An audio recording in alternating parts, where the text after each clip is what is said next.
If I was to drop it right now, my last thought would be, I've had a good life. Lord, give me a sign. Show me what I got. DMX was a snarling yet soulful rapper who had a string of #1 albums in the late 1990s and early 2000s, but whose personal struggles eventually rivaled his lyrical prowess, died on Friday, 9th April in White Plains, New York. He was 50.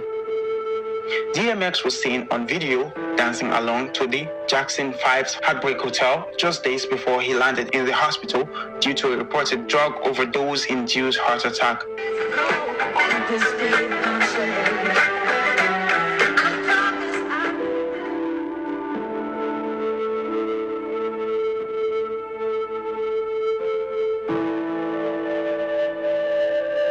A time for crying and a time for laughing. A time for mourning and a time for dancing. A time for throwing stones. A time for embracing and a time for avoiding embraces. A time for, a time for embracing and a time for avoiding embraces. What? Come on. A time for searching and a time for losing. A time for keeping, a time for throwing away.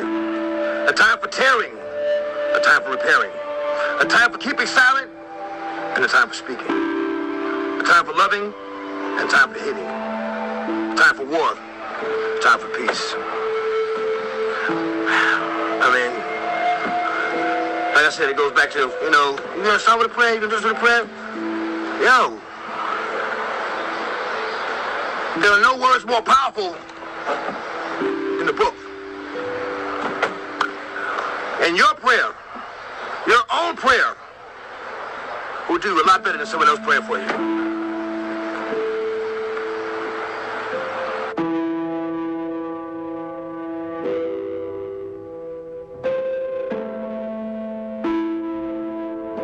Here's the question about these features. Oh, this the new generation? A couple? You got Lil TJ on there? No, not that dude. Okay. So new like Rick Ross, new? Nope. I got Meek Mill, new? Nope. I got Griselda Boys. Griselda. Pop Smoke. Wait a minute. Wow. Wow. And, hold That's on. what type of new I'm doing. Did you meet Pop Smoke? No. So what? Growl, everything, I guess it was just a coincidence, you know what I'm saying? Wow. I heard it so like, Yeah. Pop Smoke is you and 50 Cent baby. It's true. It's you and 50 Cent. If you and 50 Cent had a baby, that's Pop Smoke. That's true. That would be You know what I mean? But he would have the baby. He would have the baby. It'll be ours, but he would have it. All right, guys, if you've been injured in a car accident, What's up, everybody? It's your girl, Spicy S Cajun, and I am here. You are here. We are here with another episode of the So Spicy Podcast, Season 4, official, Episode 2. And I know y'all hear a little bit like, yeah, my voice is kind of gone. It's been a rough weekend. Just hitting Sunday. Today was the late, great, iconic DMX's funeral at the Barclays Center in Brooklyn. It was massive. It was mad. This was his last day.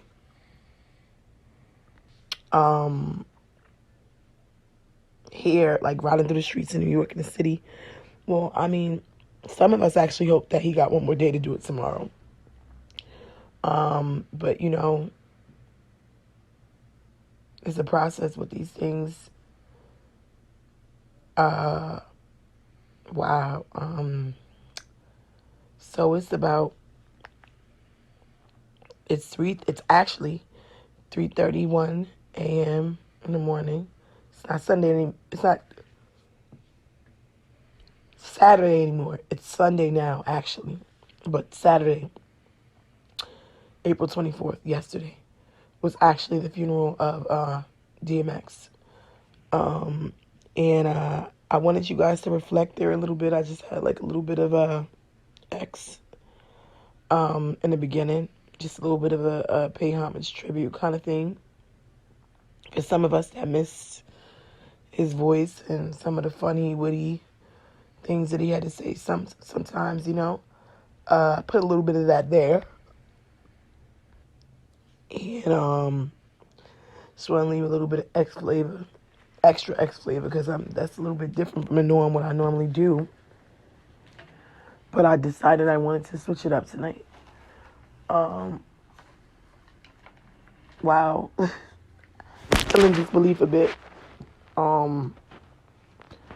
But I guess everything happens at its time. And all we can do is pray. All we can do is pray for the best in situations like this. Pray for the children, the family of him, things of that nature. And just kind of as ex-supporters, fans, followers, whatever, just try to console one another best ways possible, as we can.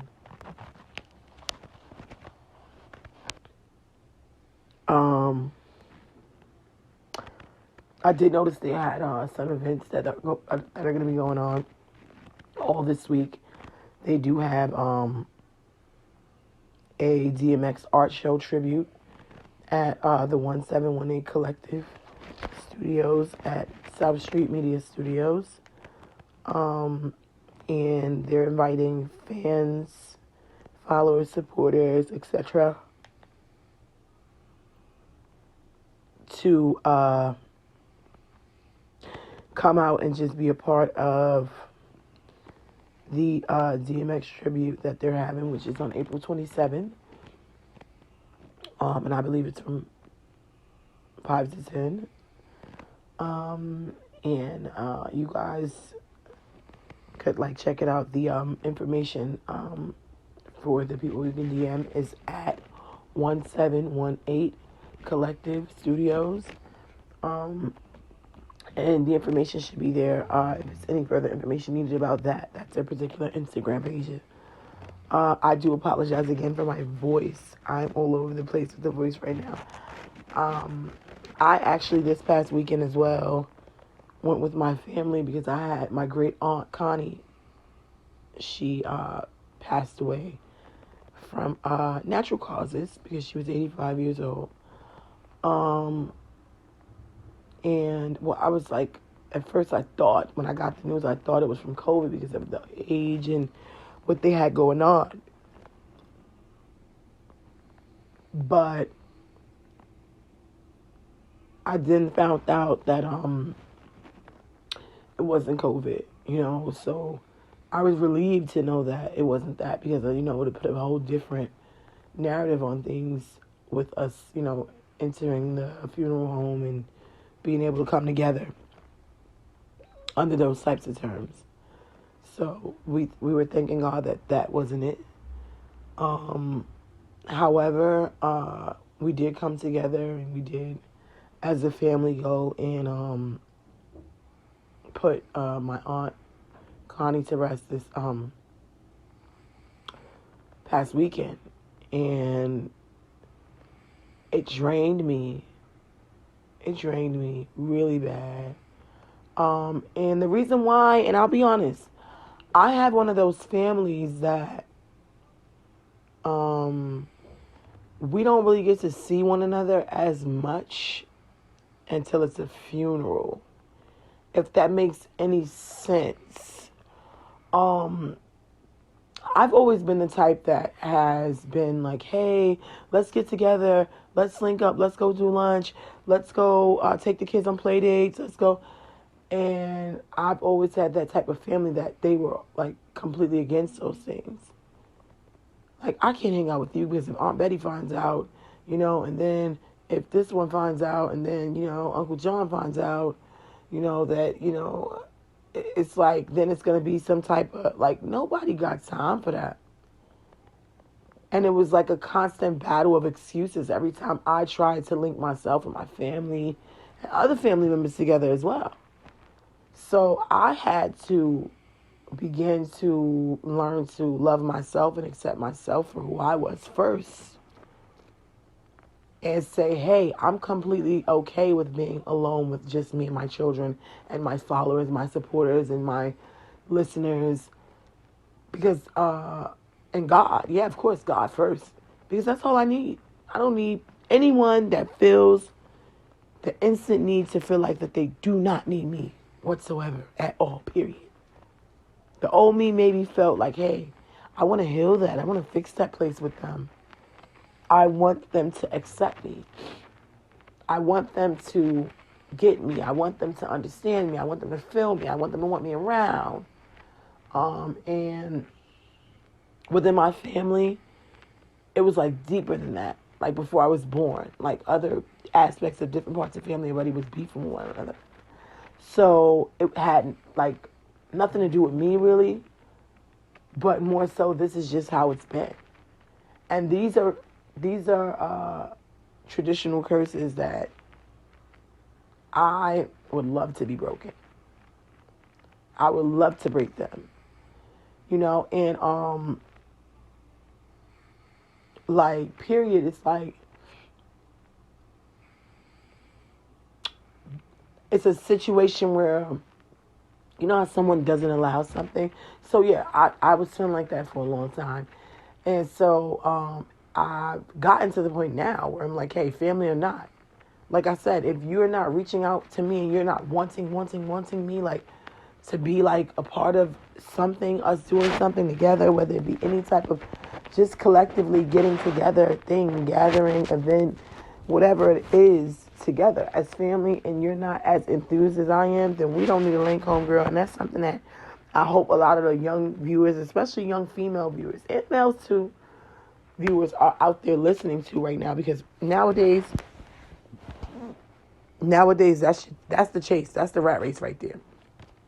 So many people are hustling backwards and working double. Ooh, excuse me. And I told y'all I always burp on this podcast. It's crazy. By the time I'm done, somebody out there gonna have a burp fetish. But anyways, basically, yeah, I basically became that person within my family that was always trying to like, oh, maybe we need to speak to this one and hook up, and oh, you don't speak to her and she doesn't speak to you. No, we can't be like that. Come on. We should go out. We should, take a vacation, and we should go. And they were like, what? With who? Who's going to be? Who else going to be there? And it's like all this constant ignorance and crazy buffoonery, and before you know it, I'm baffled. And then, look, no one winds up doing anything. And then we're back to the family being broken. And once again, we're doing what? Only meeting and seeing one another at funerals. And I'm tired of it. And to tell you, and to be honest, even more so, my whole thing is, it's just stupid. It's just stupid. Because, like, it just completely doesn't make any type of sense. I'm sitting here and it's like, it didn't make sense to me then, and it doesn't make sense to me now. But one thing that I have now that I didn't have before is that I stopped trying to figure out the answer. And a lot of people out there that's still trying to figure out why that aunt don't like you, why this cousin don't like you, why this grandmother don't accept you. Let that shit, let them have it. They will come for you eventually. Let them have it. And that just has to be life at some point, because the best revenge on an op is success. Okay, so you just keep working, keep going hard to be successful, because that's the best on that level. But anyways, not to jump into off or out of the topic. But yeah, so I went to the funeral and I did get to see a couple of good family members that I do share bonds with, and I have bonded with over the years, and it felt really good to see them. And within those experiences, I also had and experienced other experiences that weren't so pleasant as well during this weekend, the time of my Aunt Connie's funeral. And those things kind of made me feel like maybe I shouldn't even ever went to my Aunt Connie funeral. Maybe I should have went to DMX's funeral today or yesterday instead of spending energy going to the wake the day before my aunt. Then later on that night having drama, arguing with family, going through drama like they about to try to jump me in my own damn house that I invited them over to chill at. But again, I had to realize that there was alcohol into play. But my whole thing is, if you're my family and I invite you somewhere after, especially something as serious as a wake for our great aunt that we have so many blessed memories of, you come back and let something so insensitive as me having me and those two female family members that, you know, got crazy in my crib. Yeah. You go that hard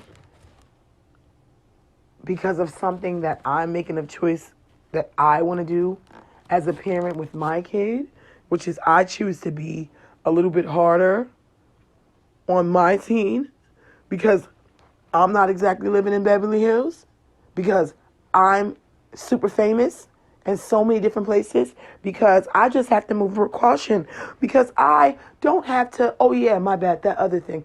I don't have to explain anything to you at 2:30 in the morning when we're in my house and we all have to be back in the morning at 10 a.m. for the funeral anyways. And we weren't spending, everyone wasn't crashing here. We're just chilling here from about 7, 8 that night to now 2:30 in the morning arguing while the rest of the family is trying to sleep and get rest to start the day in the morning. Ear was itching, girl. They talking about me. My shit itching. They was talking about me. So basically, we go there and screaming match, shouting match that could have almost left into a fighting match in my house with my own family members with the same last name as fucking me. Okay?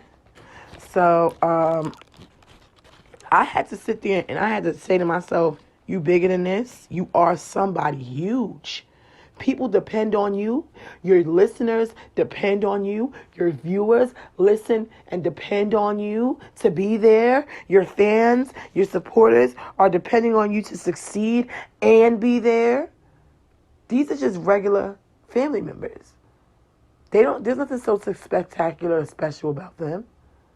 They're not on television anywhere, broadcasting any special news bulletins anywhere. They're not some type of Grammy Award winners. They're not have any vocal ecclesiastic abilities through singing or rapping or acting or not even modeling. Like, I can't kid you or shit you anymore to tell you that how basic these bitches is in my family. Not all, but the ones that act basic. And I should break my household and my rules and what I got going on for you? Somebody that don't even love who you are most days? Stop. It's all wrong. So it's a whole generational curse that does have to be broken. And within those parameters, because these are people I still do love, there needs to be a therapist moment. Because I already got my therapist. My therapist, her name is Will Marie. Shout out Will Marie. She lit. And we talk and we get to the bottom of those things. Like, come on, we have to. You know, and I try to encourage different family members of mine. And that's what makes these bitches so basic. Because I try to encourage them like, hey, I think something's wrong here. I've traveled and did different things now as an entertainer. I've been privileged to, you know, move around a bit and see different things now. I am not privileged. I've been privileged from time to time. Notice I said that.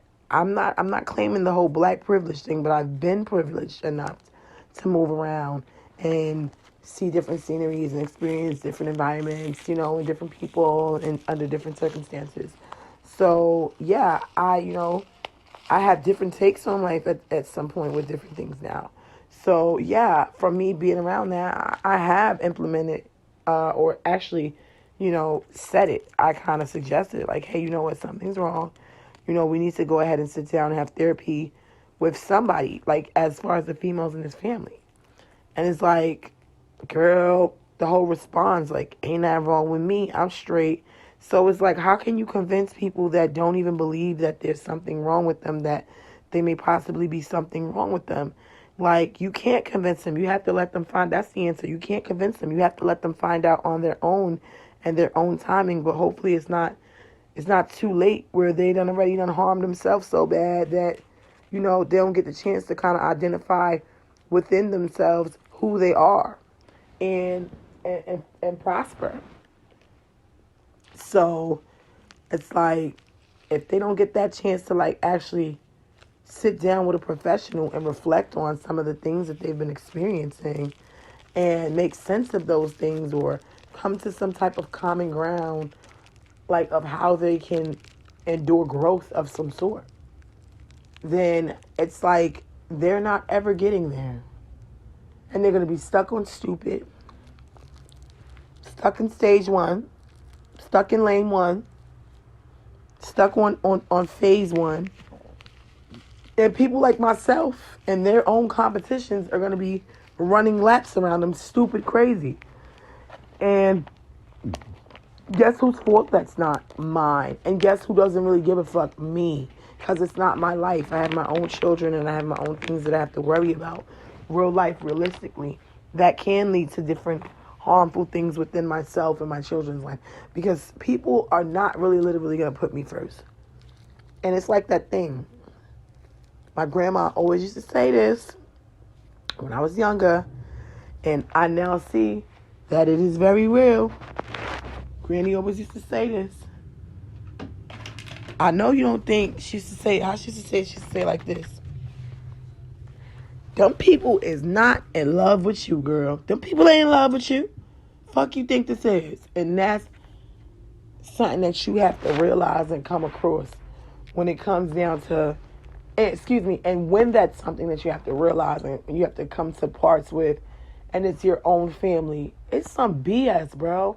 And it's messed up because you got entertainers like myself that come from families like that, where it's like, it's nothing that they did really to that family, but maybe their mother might have pissed somebody off before they was born, or their grandmother might have pissed somebody off before they was born. So now they at the functions, or they trying to be at the functions, like, oh, hey, what's up? Oh, it's whose birthday? It's Peach's birthday. Oh, yeah, hey, Peaches, what's up? Can I come over? Oh, I don't see, what happened was they said, fake ass bitch shit. You know what, Peaches, you could take your birthday party and you could shove it up your pussy and stomp it out and light it on fire for all I give a fuck. You get what I'm saying? Because at the end of the day, like, me chasing somebody or trying to be friends with somebody or trying to mingle with some aspects of my family, I don't want to be bothered. I look like a damn goddamn motherfucking fool. And at that point, that's what I was doing by even asking, hey, can I come to your birthday party? Bitch, I'm spicy the fuck motherfucker the fuck Cajun, bitch. You hear it. You listening. You know it. You see it. Your mama know it. Your grandmama know it. Everybody do. And guess what else they do? They respect it. So I feel like, bitch, don't you ever motherfucking decline my motherfucking invitation to go to your motherfucking birthday party in your apartment. Fuck are you talk about? Bitch, you was not having that shit in Rose Garden, Rose Mansion, some motherfucking where. Bitch, you wasn't having your motherfucking stink-ass motherfucking birthday party in no motherfucking One Oak. Having your motherfucking birthday party at motherfucking Boas. Having your birthday at motherfucking Tayo. Sit your motherfucking stupid-ass motherfucking food stamp welfare ass the fuck down. Show me the keys of a motherfucking mansion. Or at least something that is shitting on an Airbnb. And then tell me where I can't come and I can't bring people to the party. Sit that ass down. That's how I feel about that bitch. And at the end of the day, I probably set myself up being around that bitch. Because you know why? Another bitch from this family brought me around that bitch. And That is another learning experience that I need y'all to be out there listening and watching for. Stop fucking with people that fuck with so many people that you don't fuck with. That is a real clue with people. If y'all don't see different things and y'all need to find out, that's a sure way. If you got a friend, ladies, guys, all y'all out there listening, I'm telling you. If you have a friend that sits there and she knows or he knows that you don't fuck with one or two people and they still kind of deal with them, maybe 4 or 5 people and they still kind of deal with them, they their neighbors, they in their building, they around them, they got to see them, they, you know what I'm saying, different shit, understandable. But now, when you did the math, and you got about 10 motherfuckers that you could add up to say that this motherfucking guy or girl that's supposed to be your cool ass friend, something like a bestie, fuck with, or family member that you that cool with, they fuck with over 10 people that hate you. They fuck with over 10 people that can't stomach you. That's a true sign that they is the motherfucking 11th motherfucker that don't like you too. But they stomaching you because they trying to study you and examine the drip, examine the swag, examine the way of life that you finesse and provide and go off and deal with so easy. How you rock so easy, how you move. Okay? So don't ever get it twisted. And that's what I should have noticed. I'm like, yo, you know I don't fuck with this one no more. At all. She a dub. Because once you steal from me, and I already been nothing but good to you and spent bread with you or whatever the case may be, you done smoked up my whole motherfucking farm with me, worth of weed and shit. Guess what? I don't fuck with you no more. It's a dub. It's funny. It's funny shit. I don't like it. Now you my own cousin, and you gonna go pick up the bitch on your sleeve and make that bitch your bestie now, huh? Just dumb shit. And that's what should have showed me from the beginning. Yeah, that's your cousin, but guess what? She must not be that real. Because at the end of the day, what the fuck is she even doing speaking to that bitch? And you know your bop, that if that was one of her friends she introduced you to, and then she don't fuck with that friend no more, guess who else don't fuck with that friend no more? Me, right here. This family member that got the same last name as your ass.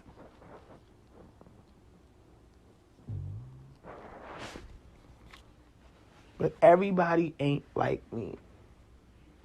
And that's a fact. And that's something that I've come to parts with. Like, I really did.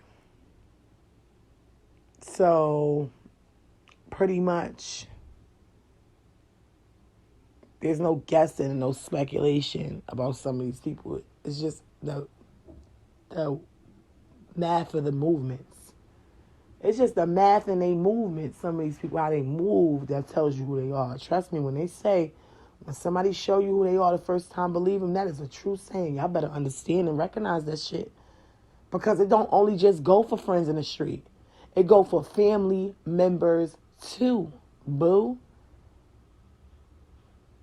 And I am completely pissed off that I went to my Aunt Connie's repast. I am completely pissed off that I went to my Aunt Connie's wake. Pissed. Because I burnt energy with people that probably would have never burned no energy to do anything for me. To the point where the following day I had to work podcast, excuse me, not a podcast, well, of course podcasts I'm obviously doing it now, but do a podcast and a pop-up shop and a show and promote 2 of my artists. Because I now have 2 artists. I've managed one producer. He goes by the name of Juan Sosa, very new from Memphis, Tennessee. And I also am momager to my 13-year-old daughter that raps, Kid Kenzo. So I had 2 artists, well, I still do actually. In a couple of hours, we have to be there. We have a listening party today, okay? With a couple of other artists and things like that being productive. So I have that. And then there's this podcast. And right before the podcast, I had a 6-hour pop-up shop / showcase that I was at or supposed to be at.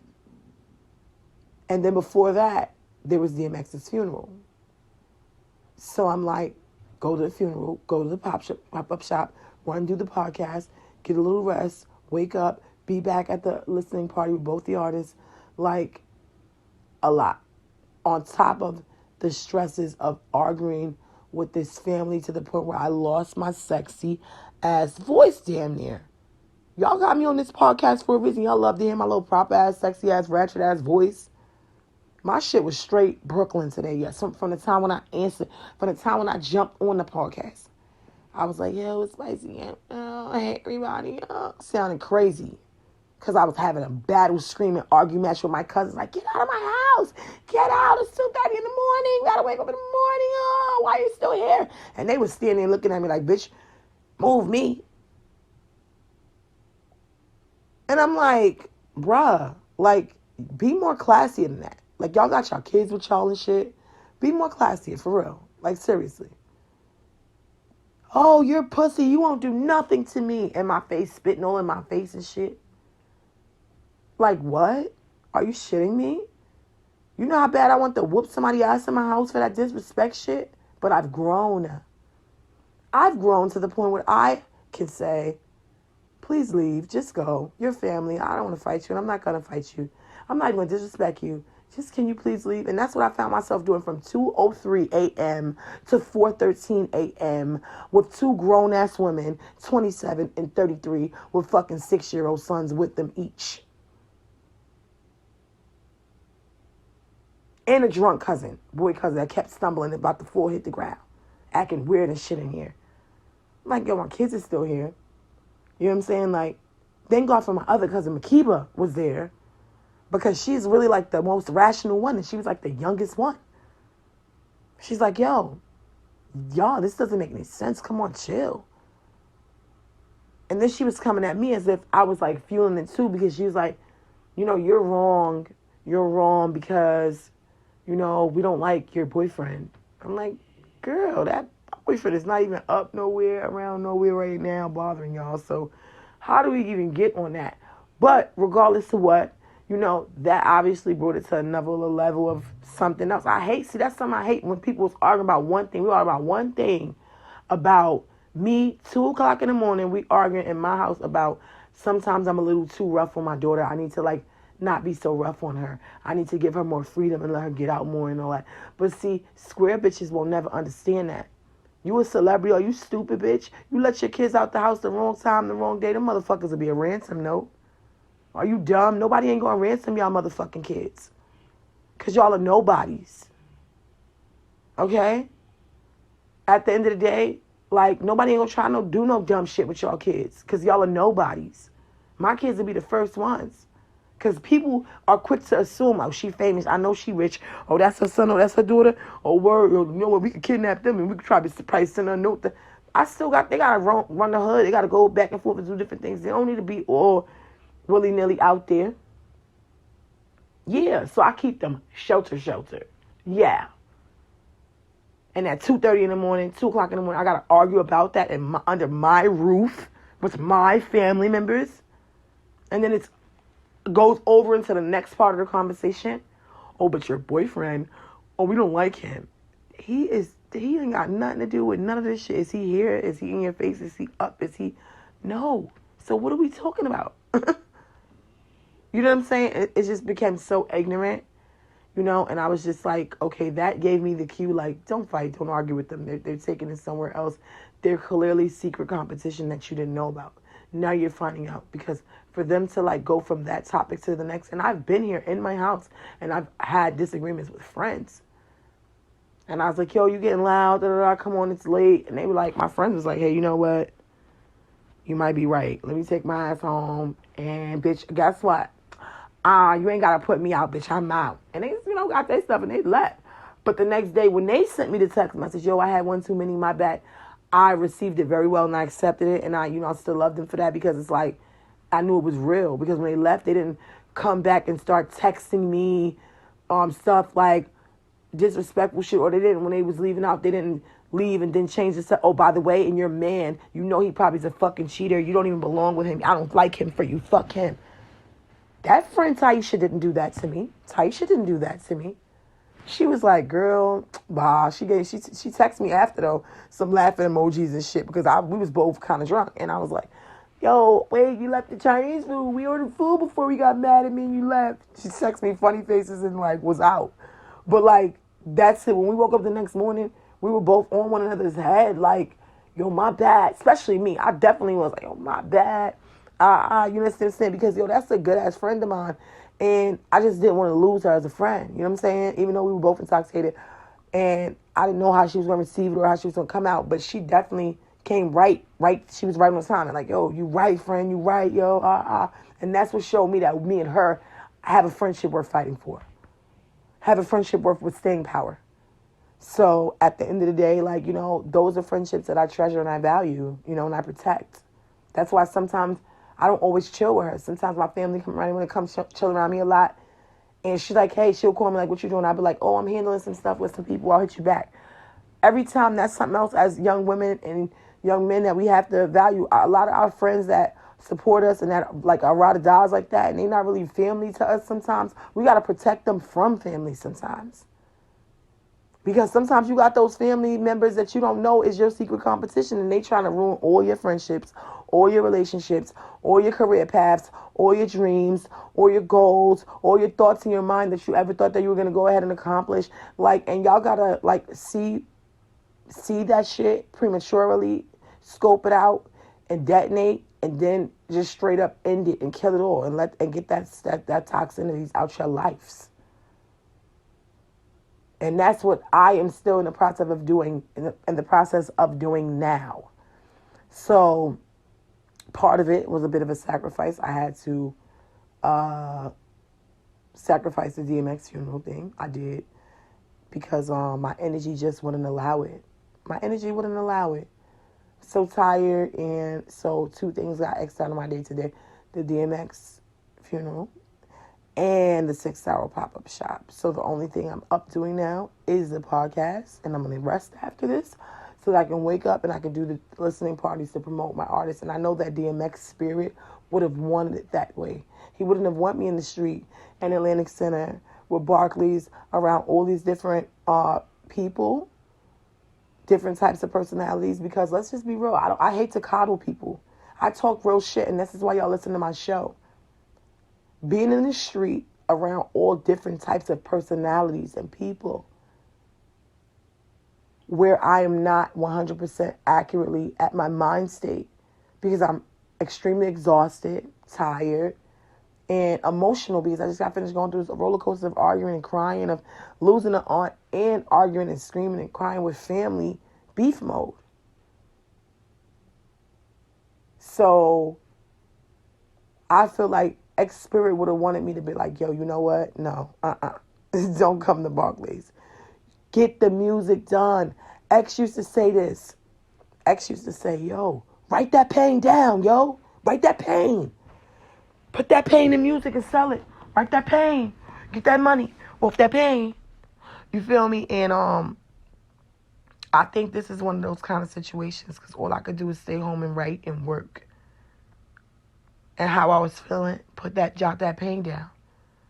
You know what I'm saying? And I'm not going to lie to you, it actually feels a lot better. And you know what's so funny, you guys out there listening? A lot of us out there in the world, some of us out there in the world, like myself, I'm a rapper, I'm a writer. It's for sure. It's certified. I can write. I can spit my ass off. Like, you know what I'm saying? But some of us out there are not rappers. So even if you don't rap, you guys, sometimes maybe if you feel like you need to write something down, write some poetry. And every poem don't rhyme, okay? And because some poetry is actually not just poetry, it's spoken word. So when you say stuff like, I'm so alone, I can't be more one deep. When you look at me, I go down and I say, no way to my op. Like a op like you, like a op like them, like a op like him, like a op that's not my friend. I begin, I start. Like, you know, just to give some of that was just like off the dome, it was just regular, but just to give some type of examples about like spoken word, because some people get it and they're like, I can't write poetry. I can do, jot it down, write that pain down. Even if it's a paragraph, yo, turn that pain into a short story. Yo, you nice with cameras? Write that pain down, turn it into a short story in your notes. Write that, because nowadays these iPhones come with something called notes.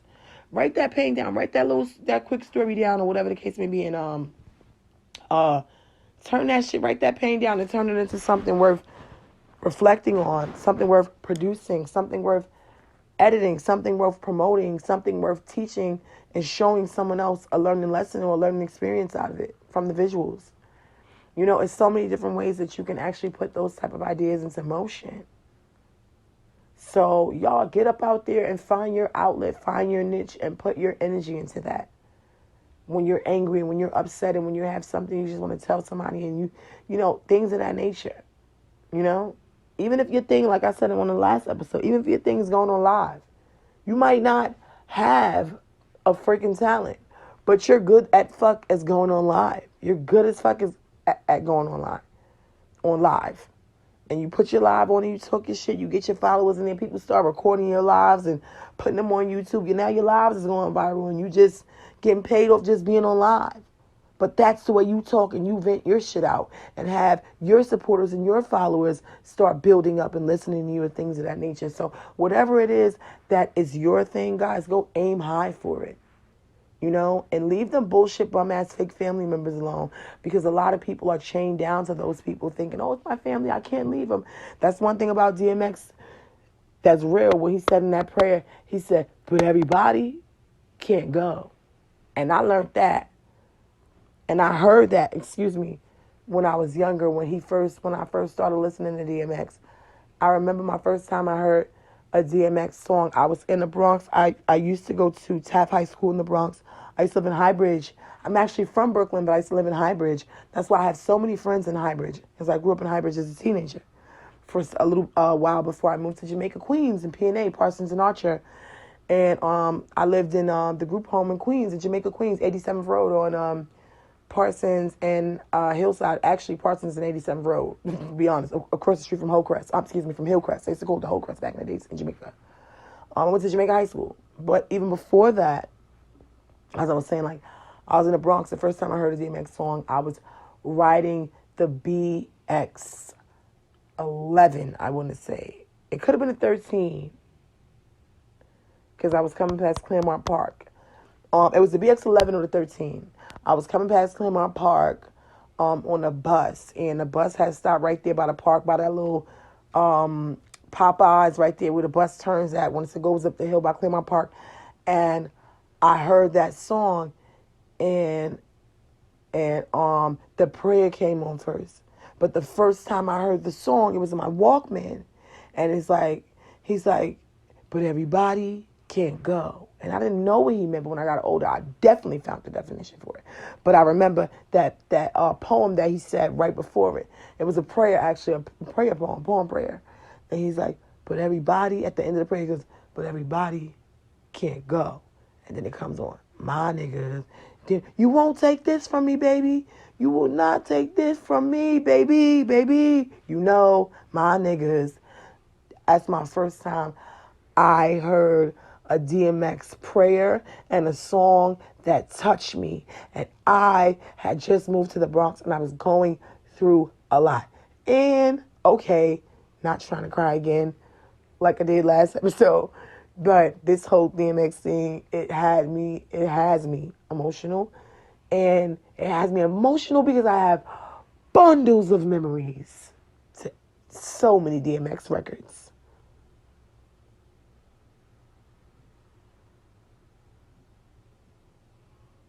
Like we all do. And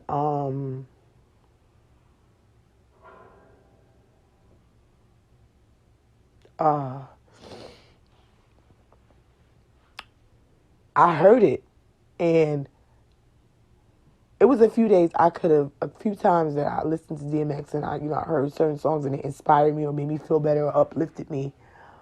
But that day I could remember the pain and the hurt I was feeling.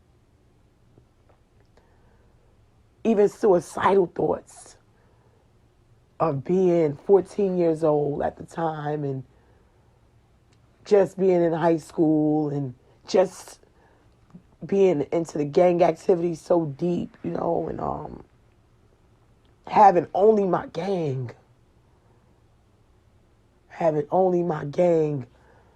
to hold me down, because at the time when I moved to the Bronx, I got given away from another family member.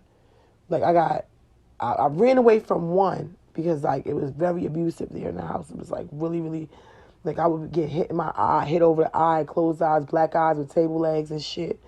Like I would get like black and blues. I still got all over on the side of my back of my arm that never gonna leave.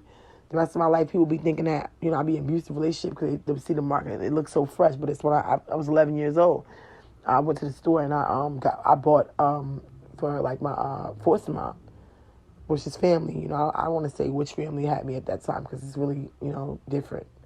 But that person that was in my family that had me at the time, she sent me to get her some cigarettes from the store all the time. She would always send me, but this time when I went, because I was so young, I was only 11, they had to sneak and put it in a brown bag and like, don't open it, don't look at it in the store because we don't want cops to see it and give us a fine, and you know something happens with your parent. So, you know, she was gangster. She had the hood on smash. You know, she had her number spot. She ran numbers. She had her spot. She sold drugs. Like she was a big ass drug lord in the hood. But it just so happened she was my foster mama too. You know what I'm saying? And basically, all the stores already knew her. I could go to the liquor store at like 6 years old and get her a bottle of liquor, whatever. So I went to the store to go get the cigarettes, but like there were cops in the store, so they put it in a bag and they balled up the brown bag and said, just take it straight home. So I, you know, take it straight home. But they know what I get. I always get Newport 100s. So I get home and I give her the bag, and she had been fiending for a cigarette. She's like, cigarette fiend. So I give her the bag, and I'm like, oh, here's your cigarettes. And she's like, it took you long enough. And I'm like, I'm sorry, but I was just one of those kids that I didn't get to go outside at all. And not like with my daughter, like I'm like over her or whatever, because she's like a lot more wilder than I was. Meg the Stallion little girl compared to me at 13. Virgin, some more shit, you know what I'm saying? And just mad on smash, like color purple smash, like beaten smash type shit. The only thing I wasn't getting was raped. I was just getting beaten really brutally. A couple of times I thought I lost my life. I got beaten so bad. So basically, I went to the store for her, and when I came back or whatever, I gave her a bag, and she was upset about, you know, how long I took or whatever, which I feel like I didn't take long, but I did have, like, everybody knew me. So as I'm walking, everybody said, oh, hey, Rena, what's up, Rena? It's like, you know, my first name is Sharina, so naturally everybody in my hood and my family call me Sharina, you know, so, or TT, because that's just was, I don't know why the hell, I know T's in my name, but my dad's side of the family always called me that, whatever. So, well, actually, I know why, because they were like, oh, you used to say tea leaf all the time, but you would say TT instead of saying tea leaf, so we would call you TT. So that's what they said. But it's stupid to me, but it's cute. But anyway, so they was like, oh, Rena, you know, oh, hey, Rena, what's up? And I was going to the store, hey, Rena, give me a hug. What you doing? How's your grandmother? How's your aunt? How's your... And I'd stop and be like, oh, everybody's cool. And I was trying not to be a talkaholic because I know the time was rushing, and she would think I was outside, like, trying to have sex or some shit. So it's like, yo, let me run my ass and come the fuck back so I don't have problems. So, obviously, I came back, and I guess I took too long, a minute too long. And she's like, why did you take this long? And I said, I'm sorry. And she opened the bag to the cigarettes, and it wasn't. When she unraveled the